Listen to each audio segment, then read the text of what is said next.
जङ्गलको बाटो मणिवा गरेर फर्किँदै गरेको हामी तल बाटो चाहिँ हेर्न ल फेरि सल्लाहतिर सुल्केर हाम्रा जेन्जी योद्धाहरू बिहानै चिसो हावामा फ्रेस भन्ने भनेर मणिवाग माथि रोडबाट गयौँ। अहिले सल्लाहघारीको गोरेटो पक्रेर हामी यता आउँदैछौँ। अब हामी आफ्नो अब क्वार्टरमा गएर दुध चिया बिस्कुट खाएर हामी आफ्नो काममा प्रस्थान गर्नेछौँ।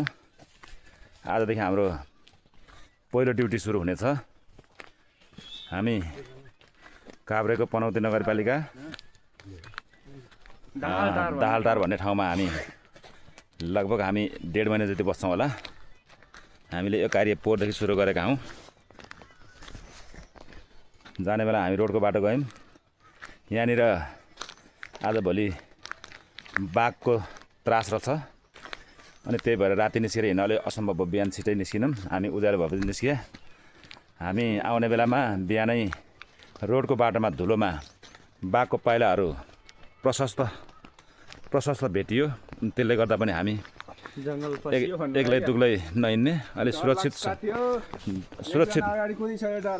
सुरक्षित सबैजनासँग हिँड्ने भनेर हामी टिममै छौँ।